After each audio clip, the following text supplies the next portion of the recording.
구미 지역 어린이집 학대 피해 아동 학부모들이 구미시의 늑장 대응에 집단 반발하고 나섰습니다. 학대 피해가 발생한 지 3년이 지났지만 구미시가 아직까지 행정처분을 하지 않아 학대를 가한 교사와 원장이 아무런 제재도 받지 않고 있다고 하는데요. 어찌된 일인지 피해 아동 학부모들을 만나 직접 이야기를 들어봤습니다. 오승훈 기자의 보도입니다. 이거는 구미시가 제대로 행정처분을 하지 않았기 때문이거든요.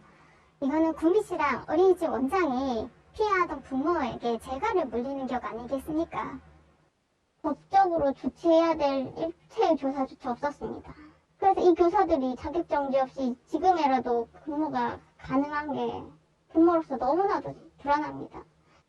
법원의 판결이 나야지 처리할 수 있다고 거짓 통보를 하였습니다. 거기에 부모를 기만한 것 같아 너무 화가 나고, 이 이유가 법원에서 감형의 이유가 돼서 더 화가 많이 납니다. 구미 지역 어린이집에서 학대를 당한 피해 아동 학부모들이 억울함을 호소합니다. 학대 피해를 당한 아동만 총 30여 명. 지난 2018년부터 구미시 고아읍과 산동읍, 옥계동과 송정동 소재 어린이집에서 아동학대 피해가 잇따라 발생했습니다.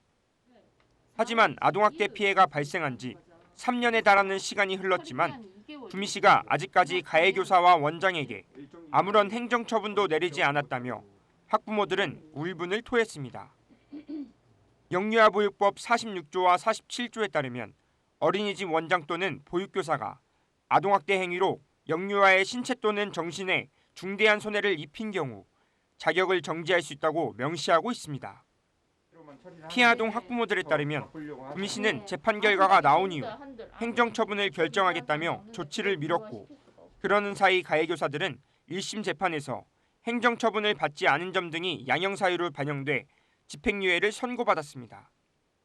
하지만 법률 전문가들은 경찰 수사를 통해 아동학대 피해 정황이 확인될 경우 형사처벌과는 별개로 행정기관에서는 즉시 행정처분을 내릴 수 있다고 설명했습니다. 수사기관에서 어느 정도 사실관계를 파악하고 또 기소까지 이루어졌다면 그러면 행정청이 그 판결 결과까지 기다리지 않고도 행정처분을 충분히 내릴 수 있습니다. 이와 같은 판결에 학부모들은 가해교사들이 아무런 제재도 받지 않고 다른 어린이집에 취업해 보육교사로 활동할 수 있게 됐다며 구미시에 강하게 항의했습니다. 이에 대해 구미시는 최근 피해 아동 학부모들을 직접 만나 빠른 시일 내 가해교사와 원장에 대한 행정처분을 하겠다는 약속을 했다고 해명했습니다. 또한 가해교사와 원장에 대한 자격정지 처분을 내리고 형사처벌이 확정되면 이들에 대한 자격 취소 처분까지 적극 조치하겠다고 밝혔습니다. 저희들 시에서도 지금 현재 시점에서 적극적으로 행정처분을 신속하고 빠르게 하려고 지금 계속 추진하고 있습니다. 현재.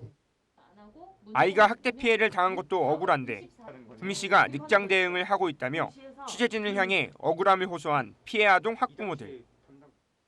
어린이집 내 아동학대 피해를 막기 위한 실효성 있는 재발 방지 대책이 필요해 보입니다. HCN 뉴스 오승훈입니다.